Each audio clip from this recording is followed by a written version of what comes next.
Hello दोस्तों, आप में से बहुत से लोगों ने हवाई जहाज में तो सफर किया होगा, लेकिन क्या आप लोगों ने कभी ये सोचा है कि दुनिया में ऐसी कितनी जगह हैं जहां हवाई जहाज और हेलीकॉप्टर को उड़ान भरने की इजाजत नहीं मिलती, जिसे नो फ्लाइंग जोन एरिया भी कहा जाता है। दोस्तों, ऐसे रूल्स बनाने की बहुत सारी वजह हो सकती है, जैसे किसी देश की कोई जगह ऐसी हो जो सुरक्षा से जुड़ी हो। कई बार ऐसा भी होता है कि सिर्फ थोड़े ही टाइम के लिए किसी जगह को नो फ्लाइंग जोन बना दिया जाए।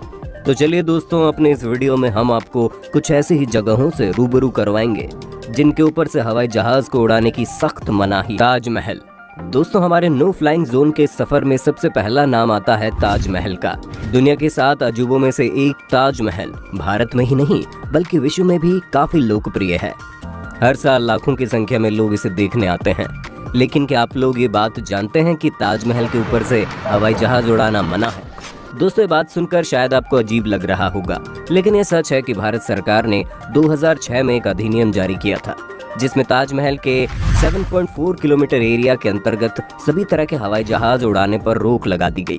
ऐसा इसलिए किया गया क्योंकि इमारत एक वर्ल्ड हेरिटेज साइट है। ऐसे में ताजमहल और यहाँ आने वाले लोगों की सेफ्टी के लिए सरकार ने इसे नो फ्लाई जोन करार कर दिया। दोस्तों, ताजमहल तो आप में से बहुत से लोगों ने भी देखा होगा, लेकिन क्या आप ये बात पहले जानते थे? हमें कमेंट करके बताइए ना। काबा। दोस्तों, इस्लाम धर्म के तीर्थ माने जाने वाले मक्का में हर साल करोड़ों की संख्या में लोग हज करने के लिए पहुंचते हैं।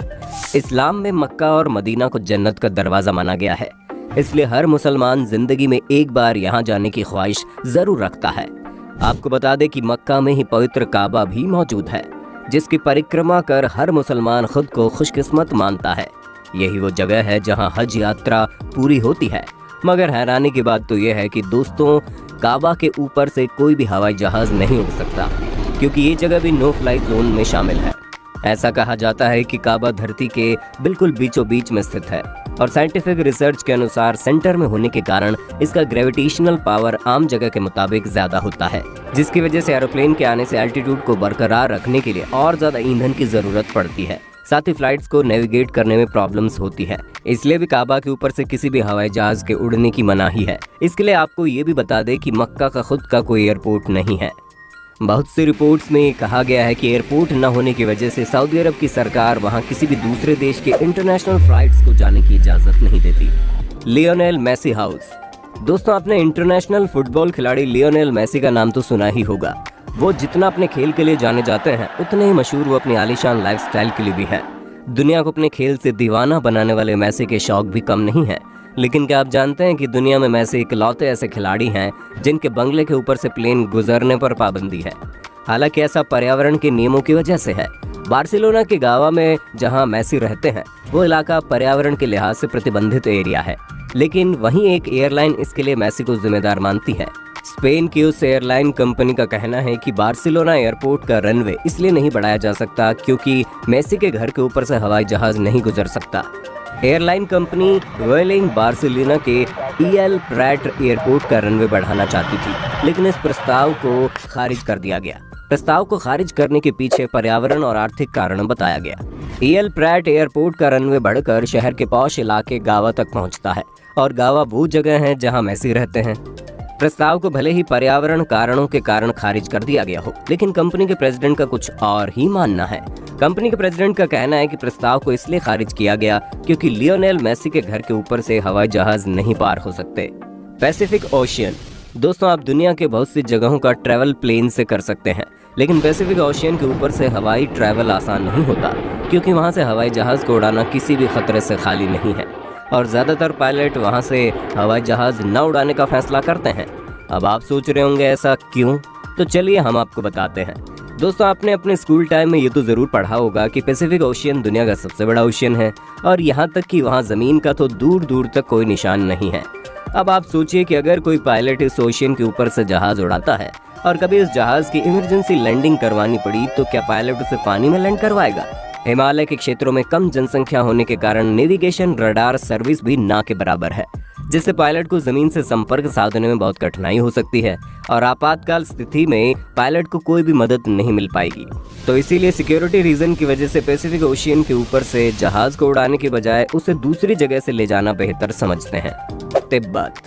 दोस्तों तिब्बत आप कभी गए हो या नहीं, पर इसका नाम तो आपने जरूर सुना होगा।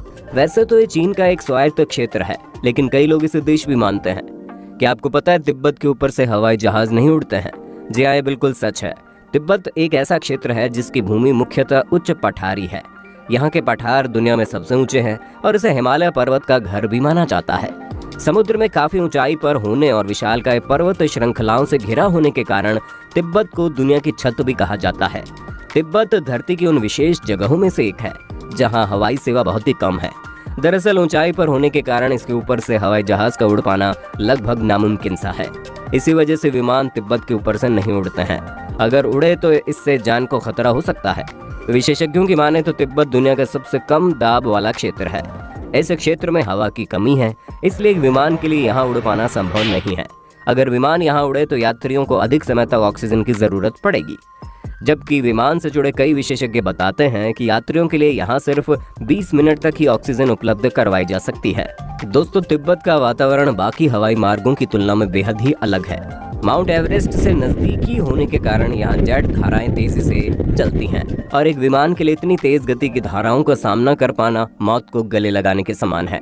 हालांकि यहाँ हवाई पट्टी है, लेकिन वो इतनी संकीर्ण है कि अब तक दुनिया के कुछ ही पायलट यहाँ विमान उतारने में सफल हो पाए हैं। Buckingham palace. दोस्तों बकिंघम पैलेस का नाम तो आपने सुना ही होगा। जी हाँ, हम उसी बकिंघम पैलेस की बात कर रहे हैं जो ब्रिटेन की महारानी एलिजाबेथ का निवास स्थान है। इनका घर होने के साथ साथ यहाँ एडमिनिस्ट्रेटिव हेडक्वार्टर के रूप में भी काम होता है। महल की इंपॉर्टेंस और रॉयल फैमिली की सुरक्षा की वजह से इस इलाके को नो फ्लाई जोन में रखा गया है। Washington DC. दोस्तों हम बात नो फ्लाइंग जोन की कर रहे हैं और उसमें अमेरिका की किसी जगह का नाम ना आए, ऐसा कैसे हो सकता है? आपको बता दें 11 सितंबर के हमले के बाद यूएसए ने अपने देश की राजधानी पर सबसे ज्यादा हवाई रिस्ट्रिक्शन लगाए हैं। डिपार्टमेंट ऑफ होमलैंड सिक्योरिटी और फेडरल एविएशन एडमिनिस्ट्रेशन ने मिलकर वॉशिंगटन डीसी के आसपास के इलाकों को नो फ्लाई जोन में डाला हुआ है। एरिया 51। अमेरिका के एरिया 51 दुनिया की सबसे रहस्यमयी जगहों में माना जाता है। तगड़ी सुरक्षा वाले इस जगह पर किसी को भी आने जाने की इजाजत नहीं है। यहाँ तक कि इस एरिया की सुरक्षा भी अमेरिका की सेना करती है, क्योंकि ऐसा कहा जाता है कि अमेरिका की सैन्य गतिविधियां भी इसी जगह होती है और इसकी सुरक्षा की वजह से इस एरिया को नो फ्लाई जोन में रखा गया है। तो दोस्तों ये थी वो जगह है जिनके ऊपर से किसी भी हालत में किसी भी हवाई जहाज को उड़ान की अनुमति नहीं है। आपको हमारी ये वीडियो कैसे लगी हमें कमेंट बॉक्स में कमेंट करके जरूर